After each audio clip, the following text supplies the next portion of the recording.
سورہ الانفال قرآن کے 9 اور 10 پارے میں 8ویں مدنی صورت ہے۔ اس میں 75 آیات اور 10 رکوع ہیں۔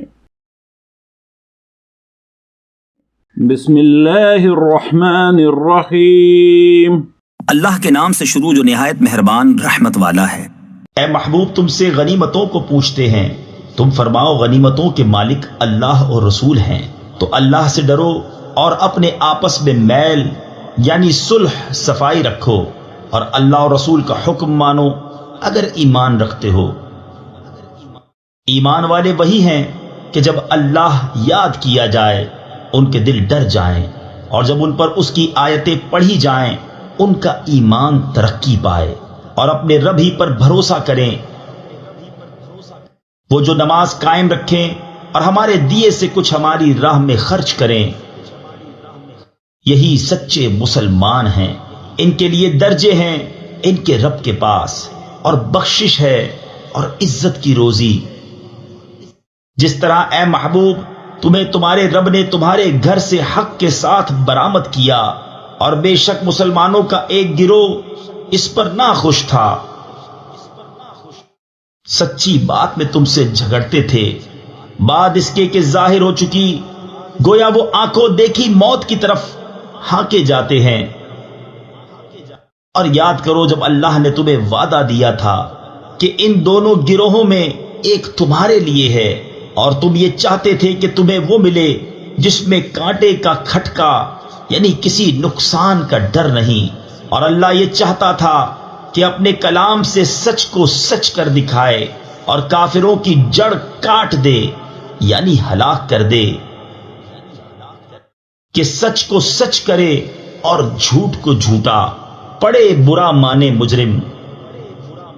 جب تم اپنے رب سے فریاد کرتے تھے تو اس نے تمہاری سن لی کہ میں تمہیں مدد دینے والا ہوں 1000 فرشتوں کی قطار سے،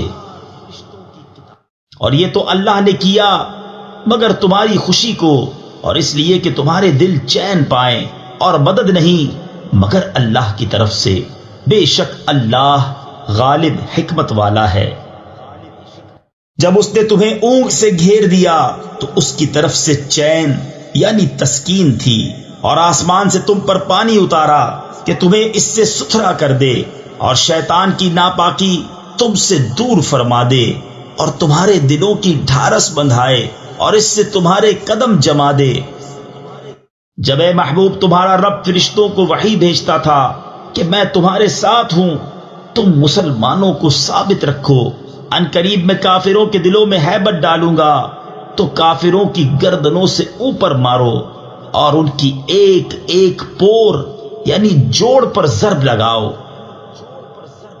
یہ اس لیے کہ انہوں نے اللہ اور اس کے رسول سے مخالفت کی، اور جو اللہ اور اس کے رسول سے مخالفت کرے تو بے شک اللہ کا عذاب سخت ہے۔ یہ تو چکھو، اور اس کے ساتھ یہ ہے کہ کافروں کو آگ کا عذاب ہے۔ اے ایمان والو جب کافروں کے لام یعنی لشکر سے تمہارا مقابلہ ہو تو انہیں پیٹھ نہ دو، اور جو اس دن انہیں پیٹھ دے گا مگر لڑائی کا ہنر کرنے یا اپنی جماعت میں جا ملنے کو، تو وہ اللہ کے غضب میں پلٹا، اور اس کا ٹھکانہ دوزخ ہے، اور کیا بری جگہ ہے پلٹنے کی۔ تو تم نے انہیں قتل نہ کیا بلکہ اللہ نے انہیں قتل کیا، اور اے محبوب وہ خاک جو تم نے پھینکی تم نے نہ پھینکی تھی بلکہ اللہ نے پھینکی، اور اس لیے کہ مسلمانوں کو اس سے اچھا انعام عطا فرمائے، بے شک اللہ سنتا جانتا ہے۔ یہ تو لو، اور اس کے ساتھ یہ ہے کہ اللہ کافروں کا داؤں سست کرنے والا ہے۔ اے کافروں اگر تم فیصلہ مانگتے ہو تو یہ فیصلہ تم پر آ چکا، اور اگر باز آؤ تو تمہارا بھلا ہے، اور اگر تم پھر شرارت کرو تو ہم پھر سزا دیں گے، اور تمہارا جتھا یعنی گروہ تمہیں کچھ کام نہ دے گا چاہے کتنا ہی بہت ہو، اور اس کے ساتھ یہ ہے کہ اللہ مسلمانوں کے ساتھ ہے۔ اے ایمان والو اللہ اور اس کے رسول کا حکم مانو، اور سن سنا کر اس سے نہ پھرو، اور ان جیسے نہ ہونا جنہوں نے کہا ہم نے سنا اور وہ نہیں سنتے۔ بے شک سب جانوروں میں بدتر اللہ کے نزدیک وہ ہیں جو بہرے گونگے ہیں، جن کو عقل نہیں۔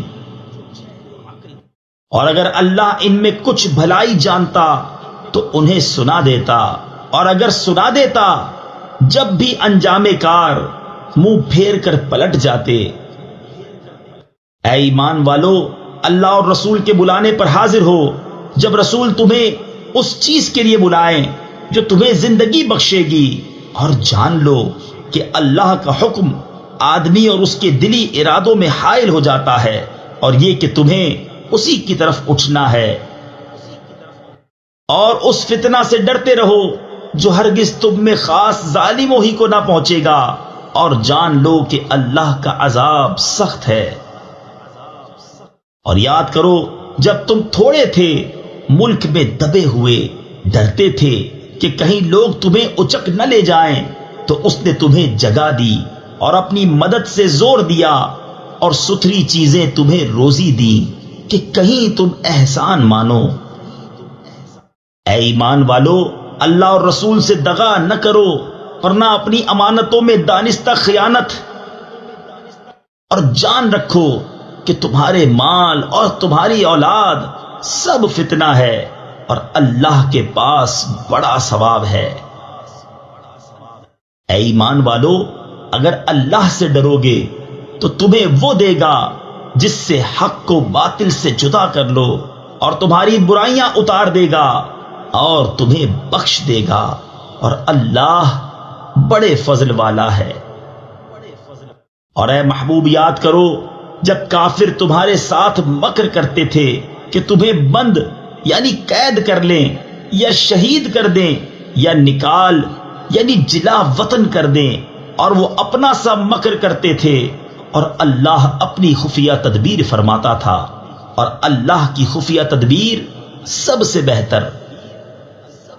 اور جب ان پر ہماری آیتیں پڑھی جائیں تو کہتے ہیں ہاں ہم نے سنا، ہم چاہتے تو ایسی ہم بھی کہہ دیتے، یہ تو نہیں مگر اگلوں کے قصے۔ اور جب بولے کہ اے اللہ، اگر یہی یعنی قرآن تیری طرف سے حق ہے تو ہم پر آسمان سے پتھر برسا، یا کوئی دردناک عذاب ہم پر لا۔ اور اللہ کا کام نہیں کہ انہیں عذاب کرے جب تک اے محبوب تم ان میں تشریف فرما ہو، اور اللہ انہیں عذاب کرنے والا نہیں جب تک وہ بخشش مانگ رہے ہیں۔